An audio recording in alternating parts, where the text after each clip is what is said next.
रावण संहिता अगर किसी ने पढ़ी हो तो उसको मालूम होगा, रावण संहिता में 4 तरह के तिलक का महत्व बताया। कितने तिलक? 4। उन 4 तिलक में सर्वश्रेष्ठ तिलक रावण बताता है। एक तिलक सर्वश्रेष्ठ है, वो है दुर्वा।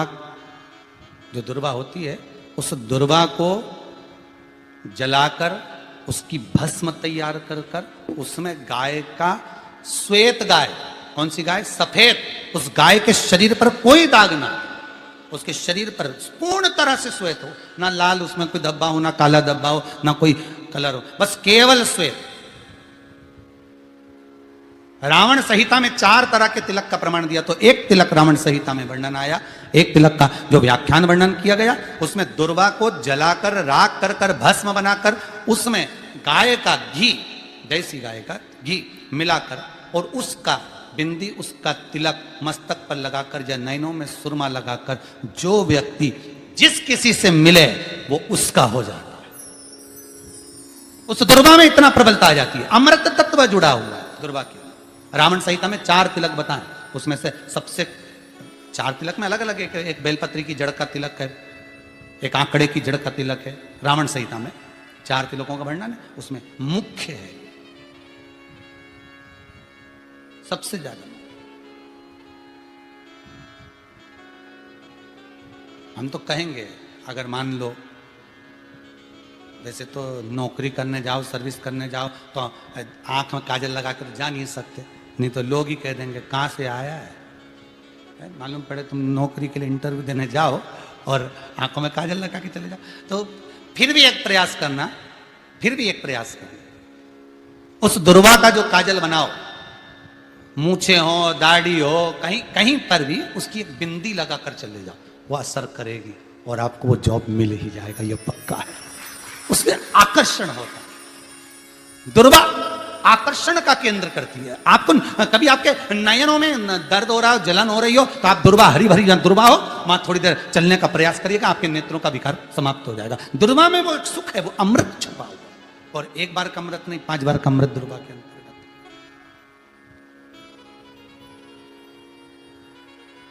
कौन से देवता हैं जिनके ऊपर दुर्वा का जल दूध में मिला हुआ छीटा जाए? श्वेत गाय के। देखो, दूध का प्रमाण बार बार दुर्वा के साथ आया, उसका कारण क्या है? क्या कारण हो सकता है उसका एक कारण है, समुद्र मंथन के समय पर सबसे पहले कुछ निकला था, तो समुद्र मंथन में सबसे पहले निकली थी गौ माता निकली थी। क्या निकली थी? गाय सबसे पहले निकली थी, गाय। और कितनी गाय निकली थी? 5। पहली नंदा, दूसरी सुभद्रा, तीसरी सुरभि, चौथी सुशीला, 5वीं बहुला। ये 5 गाय समुद्र मंथन में निकली। अब समुद्र मंथन में जब गौ माता निकली तो सारे 33 कोटि देवता मंथन में जो लगे हुए थे, उन मंथन को करते करते देवता थक चुके थे, सारे देवता थक चुके थे। बहुला सुरभि और सुशीला से बोली, सुभद्रा से बोली, नंदा से बोली, अपना काम है, एक काम करो, अपन आप रूप दूध की धार बहाना प्रारंभ करो, अपने आप दूध की धार हम मृत्युलोक में हम भेजें इन देवताओं के लिए, तो देवताओं को अमृत तत्व मिलेगा, आनंद होगा। और गौ माता ने ऊपर खड़े होकर जो दूध बहाना प्रारंभ करा, वो देवताओं के मुख में आधा तो गया और आधा दूध समुद्र पर जब गिरा, और जो मंथन चल रहा था, उस मंथन के चलते कभी दूध का, दही का मंथन करना तो क्या निकल कर आएगा? मक्खन आ जाएगा। वो मक्खन तैरता हुआ समुद्र की लहर से दुर्वा पर जा पड़ा। इसलिए आज भी दुर्वा के साथ में गौ माता के दूध का बड़ा प्रमाण है, वो भी देसी गाय, जर्सी नहीं, विदेशी नहीं, देसी गाय। और देसी गाय का दूध का बड़ा बड़ा प्रमाण है साहब। हम कई बार कथाओं में कहते हैं, जैसा खाया अन्न, बोलते जाओ, वैसा हो गया मन, जैसा पिया पानी वैसी हो गई वाणी, और जैसा पिया दूध वैसी बन गई बुद्ध। बुद्धि कैसे बनी है? दूध से बनी। डब्बे का दूध पियोगे तो डब्बे हो जाओगे, थैली का दूध पियोगे तो थैली, बोतल का दूध पियोगे तो बोतल। दूध का बड़ा असर।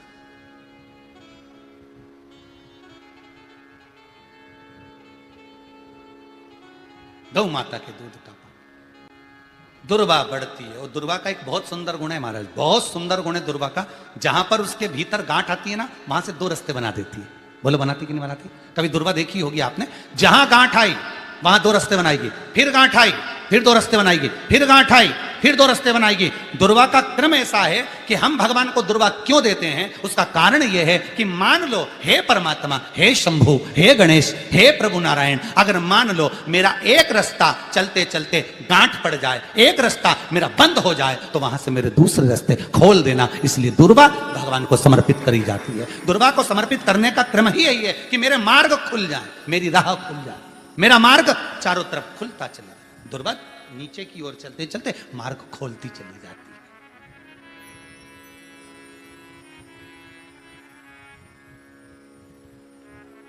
अमृत है ये, इसलिए नष्ट नहीं होती।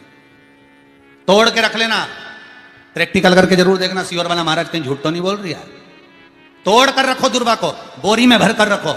4 साल 6 महीने 8 महीने बाद सूख जाए, बेकार हो जाए, उसके बाद भी उसको खेत में, बगीचे में कहीं ले जाकर पटक देना। 8-15 दिन पानी देना, देखो फिर वापिस वही हरी की हरी होना, वही कहीं ना कहीं से स्फुटित होते फिर आगे बढ़ना चालू कर देगी। उसका तत्व है अमृत, वो अमर है, मरती नहीं, फिर चालू हो जाती। शिव कहते हैं यही अमरता है, यही अमरता है कि दुख आया तो मरने की नहीं सोचना है। तकलीफ आई, कष्ट आया, रोग आया, बीमारी आई, थोड़ा सा तकलीफ आ गई, थोड़ी बीमारी आ गई, थोड़ा दुख आ गया, तो ये मत सोचना मैं मरना है। नहीं नहीं नहीं, अभी तो और जीना है।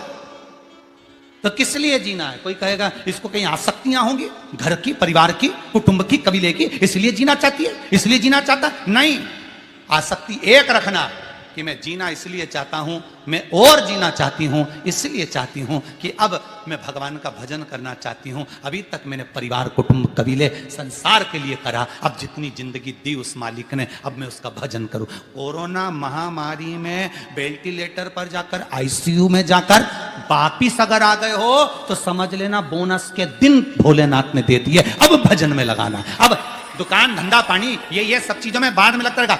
आईसीयू में जाने के बाद, ऑक्सीजन कम पड़ने के बाद भी लेवल ऊपर कर कर, वेंटिलेटर से भी निकाल कर अगर वो लेकर आ गया तो समझ लेना अब ये दिन उसके बचे हैं, अब उसने बोनस में दिए हैं। इसलिए अब संसार में नहीं, अब भगवान में लगाऊंगा।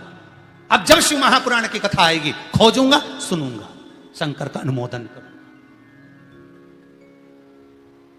हो गए थे, नहीं तो तुम तो गए थे रे, निपट चुके थे। जैसे ही पहुंचे बड़े बुरे हाल थे, ऑक्सीजन भी ऊंचा नीचा हो रहा था, और वो कजन कौन सा इंजेक्शन था वो भी नहीं मिल रहा था। तो क्या अब क्या होगा तेरा कालिया? तो कालिया ने सोचा कुछ नहीं होना, शिव पुराण याद करो।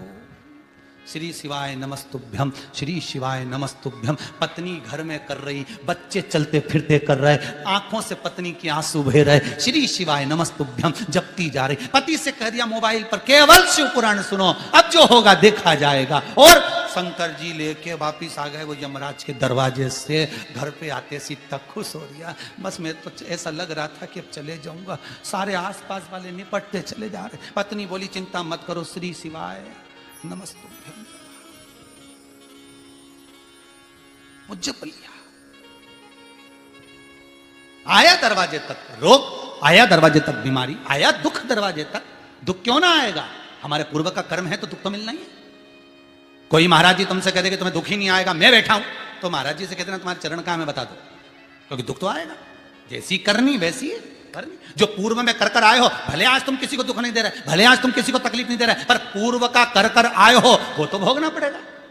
2 कारणों से मनुष्य का शरीर मिलता है, एक कर्म का भोग भोगने के लिए, दूसरा भगवान का भजन करने के लिए। भजन भी करो और दुख भी भोगो। जो मिला है किस्मत में, बड़े प्रेम से मिला, ना जाने क्यों मिला इतना दुख, उसका कारण होगा। वो कारण को ढूंढना बाद में, अपने को ढूंढने की जरूरत भी क्या? अपन तो भजन करो, भजन करोगे तो दुख कटेगा।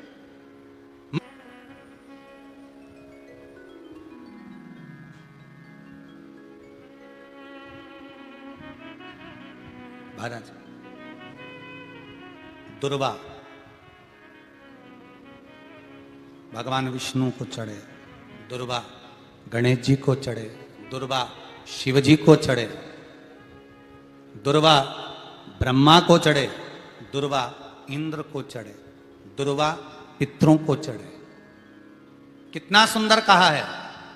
जिसके घर में पितृदोष प्रबल होता है, बहुत प्रबल पितृदोष है, तो उसके घर के जहां पानी का मटका रखा था, पितृदोष मालूम है ना? पितृदोष का लक्षण क्या होता है? 1 रुपए कमाओ, 1.25 रुपए खर्च हो, समझ लेना पितृदोष है। रात्रि को सो गए तुम, बड़े चक नींद आ गई तुमको, बहुत प्रेम से सो गए, सोने के 1.5 घंटे या 2 घंटे बाद तुम्हारी नींद खुल जाए और कम से कम आधे घंटे तक तुमको भूख लग रही हो, समझ लेना पितृदोष है। सोकर उठने के बाद में जैसे ही 1-2 घंटे की नींद हो गई और अचानक नींद खुल गई और तुम्हें भूख लग रही है, भूख लग रही है, प्यास लग रही है बहुत तेज, अभी सोए हो, 1.5 घंटा ही हुआ, 2 घंटा ही हुआ, भूख लगने लगी, बहुत तेज भूख लग रही है, समझ लेना पितृदोष है। पितृ भूखे हैं, भोजन की याचना कर रहे हैं, भोजन की याचना। सोने के बाद तत्काल नींद खुले 2 घंटे के बाद भूख लगे, उसका भी एक समय बताया है महाराज ब्रह्मवर्ता पुराण के अंतर्गत कि रात्रि को सोने के बाद में 1 घंटे की नींद हो जाए और उसके बाद में 2 घंटे के अंदर वापिस नींद खुल जाए और भूख लगने लगे तो समझ लो पितृ भूखे हैं, भोजन मांग रहे हैं, अन्न मांग रहे हैं, पितृदोष है।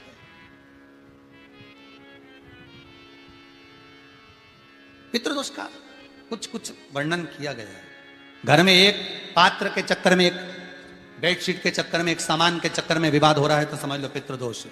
1 रुपया कमाया, 1.25 खर्च हो रहा है, पितृदोष है। घर में एक बीमार, दूसरा फिर बीमार हो गया, तीसरा फिर बीमार हो गया, एक ठीक हुआ, एक बीमार हुआ, पितृदोष है। पितृदोष का भाव, तो उसके लिए करना क्या है? शिव महापुराण की कथा कहती है, सुंदर गणेश जी का चरित्र वर्णन करता है, स्कंद पुराण कहती है, विष्णु पुराण कहती है कि दुर्वा 21 दुर्वा की गांठ बनाकर, 7 गांठ 21 दुर्वा की बनाकर जो अपने पितरों का मटका, मटका मतलब परिंडा, हंडा, जो भी पानी का भरते हो, उसके नजदीक में मात्र एक कटोरी में चावल रखकर उसमें अगर दुर्वा रख देता है तो मात्र 5 या 7 दिन में पितृदोष समाप्त होना प्रारंभ हो जाता है। उसके घर में लक्ष्मी की वृद्धि होने लगती है, सुख शांति अपने आप आने लगती है, उसका क्लेश समाप्त हो जाता है। दुर्वा में वो गुण है जो पितृ भी उसका भाग अमृत तत्व प्राप्त करना चाहते,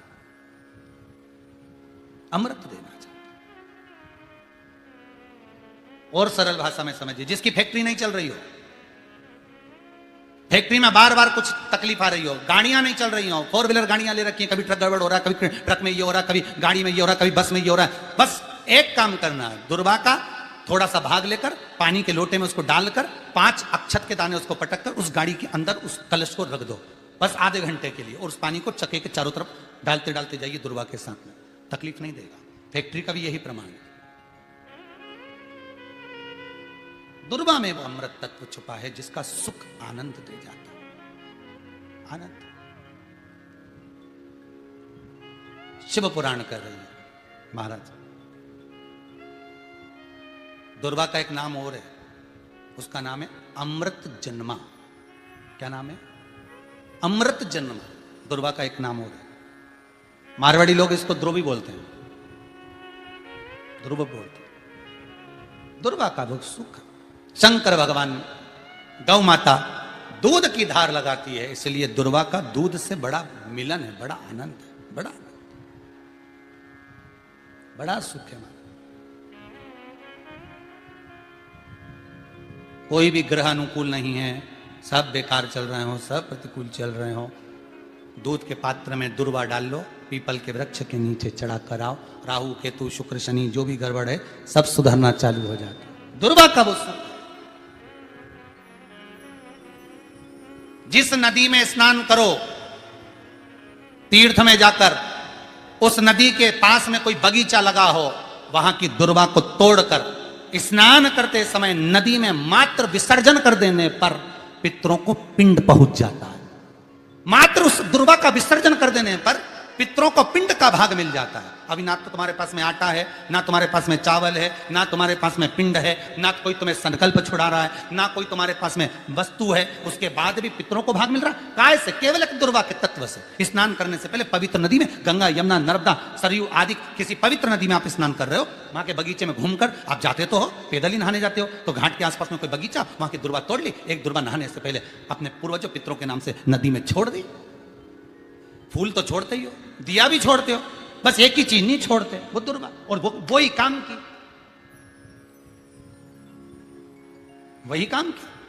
तुम कुछ छोड़ो ना छोड़ो, एक दुर्वा का भाग छोड़ दिया, वो पितरों के लिए होता है, सुख प्रदान करने वाला। शिव पुराण कह रही है महाराज, भगवान एक बार शंकर भगवान आनंद से विराजमान, उसी समय पर जब गौ माता निकल गई, उसके बाद में विष निकला, विष शंकर भगवान को दिया, शिव जी ने विष पिया, नीलकंठधारी कहलाए। पार्वती जी ने बार बार मना करा, भोलेनाथ विष मत पियो, क्योंकि इन देवताओं ने आपसे नहीं पूछा मंथन। जब घर के बड़ों से, घर के बुजुर्गों से, घर के बयों से, माता पिता से, सतगुरु से, गुरुजन से कोई काम अगर पूछ कर नहीं किया जाता तो उस काम में अड़चन बहुत आती है। और आई मंथन करने में कितनी अड़चन आई, कभी देवता रूठ जाए, कभी राक्षस रूठ जाए, कभी मालूम पड़े गौ माता निकल गई, कभी मालूम पड़े कुछ निकल गया, कहीं औषधियां निकल रही, कहीं रतन निकल रहे, कहीं विष निकल रहा, पर अमृत नहीं निकल रहा। बड़े परेशान हो गए। उसका कारण तो पूछा तो शंकर भगवान से नहीं पूछा गया। अगर देव अधिदेव महादेव के कानों में बात डाल देते तो शंकर जी कर देते। शंकर तो सरल सहज, उनके कानों में बस बात जाना चाहिए, वो तो तुरंत आ जाते, तुरंत वो तो सामने, बस मुख से निकला और शिव ने किया।